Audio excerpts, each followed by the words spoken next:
안녕하십니까. 대통령입니다.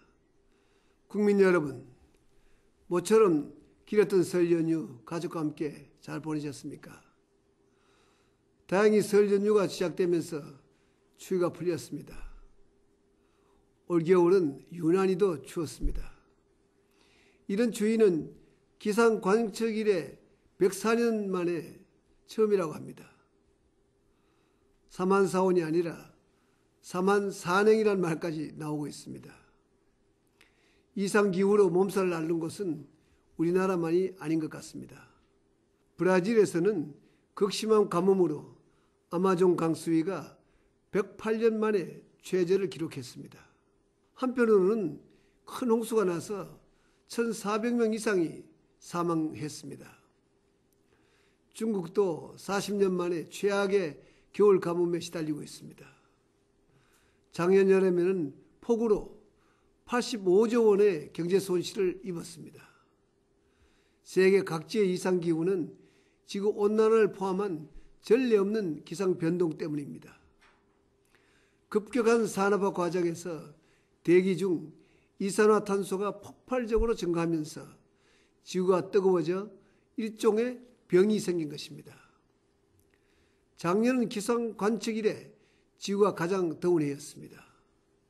일본은 작년 여름 이상폭염으로 열사병 사망자가 500명이 넘었습니다. 같은 시기 러시아에서는 15,000명이 사망했습니다. 지구 평균 기온은 지난 10,000년 동안 1도 이상 변한 적이 없었습니다. 그런데도 최근 100년간 0.74도나 올랐습니다. 지구 기온이 지금보다 2도 상승하면 지구상의 생물 중 가운데 20%가 멸종한다는 예측이 있습니다. 1990년 이후 지난 20년간 기상재해로 65만 명이 사망하고 2,400조 원의 재산 피해가 발생했습니다. 모순된 이야기처럼 들리지만 올겨울 이상 한파도 지구온난화 때문입니다. 북극 지역의 이상 고온 현상으로 차가운 공기를 가둬두는 제트기류가 남쪽으로 내려오면서 강추위를 몰고 온 것입니다. 이상 기온으로 세계 곡물 가격이 치솟으면서 형편이 어려운 나라의 가난한 사람들이 더욱 큰 타격을 받게 되었습니다. 인도의 경우 양파 산지의 이상 강우로 생산량이 대폭 줄어 양파값이 작년 가을보다 4배 이상 올라 시위까지 발생하고 있습니다. 기후변화는 생태계는 물론 인류의 산업과 생활 양식 전반에 근본적인 도전을 하고 있는 것입니다. 이에 대한 대처가 늦어지면 지구적 재앙을 피할 수 없을 것입니다. 정부가 녹색 성장을 새로운 국가 발전 전략으로 채택하여 적극 추진하는 것도 바로 이 때문입니다. 그간은 성장을 지속하는 한 자연 파괴를 막을 수 없다고 보았지만은 녹색 성장은 새로운 발상입니다. 녹색 기술과 청정 에너지로 신성장 동력과 일자리를 창출하여 환경도 보호하고 성장도 꾀하자는 것입니다. 프랑스는 서울 G20 정상회의에 이어서 오는 5월 도빌에서 열릴 G8회에서도 녹색 성장을 핵심 안건으로 삼겠다고 밝혔습니다. 오바마 대통령도 금년 연두 교서에서 클린 에너지 산업 육성을 국가 전략 차원에서 적극 육성하겠다고 말했습니다. 이를 통해 15년 뒤 전기 소비량의 80%를 클린 에너지에서 생산할 계획입니다. 덴마크는 2050년까지 화석 연료를 전혀 사용하지 않는 세계 최초의 국가가 되겠다는 획기적인 비전을 발표했습니다.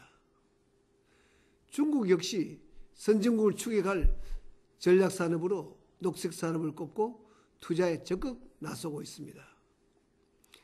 녹색 성장은 앞으로 국가 경쟁력을 가늠할 새로운 척도가 되고 있는 것입니다. 그러나 녹색 성장을 추진하는 데는 많은 어려움도 있습니다. 화석 연료에 의존해온 생활 전반을 근본적으로 바꿔야 하기 때문입니다.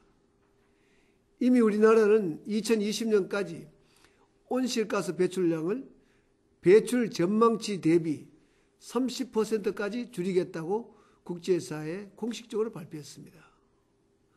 이를 실천하기 위해 작년부터 온실가스 에너지 목표 관리제를 도입했습니다.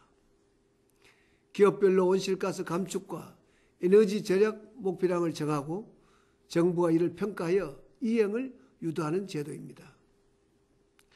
또한 산업계의 의견을 최대한 수렴하여 적절한 시점에 배출권 거래제를 도입할 예정입니다. 온실가스를 할당량 이상 배출한 업체는 초과 배출량만큼 배출권을 사고 적게 배출한 기업은 보상을 받는 제도입니다. 정부는 이를 국제 동향과 산업 경쟁력을 감안해서 유연하게 추진해 나갈 방침입니다. 에너지를 절약하고 온실가스를 감축하는 것이 경제에 적지 않은 부담을 줄 것이라는 일부 우려도 있는 것이 사실입니다. 그러나 가야 할 길이라면 먼저 가야 합니다.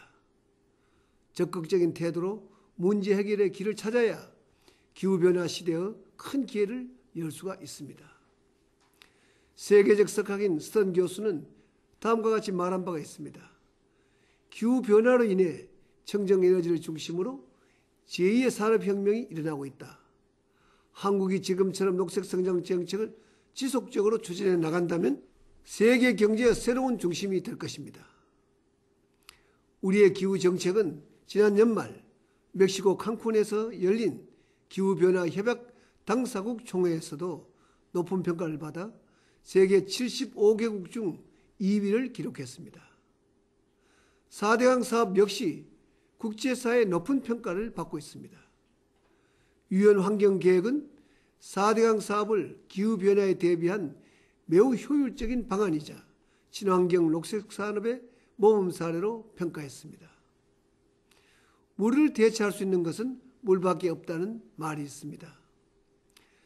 4대강 살리기의 핵심은 기후변화로 인한 수해를 최소화하면서 안정적으로 수자원을 확보하기 위한 것입니다. 사랑하는 국민 여러분, 정부 차원의 큰 대책도 중요하지만 우리 모두가 일상생활 속에서 습관을 바꾸는 것이 매우 중요합니다. 올겨울 한파로 전력 사용량이 사상 최대를 기록하면서 전력 수급에 빨간불이 켜졌습니다. 여름철에도 냉방기 사용 급증으로 같은 걱정을 해야 하는 상황이 예측이 됩니다.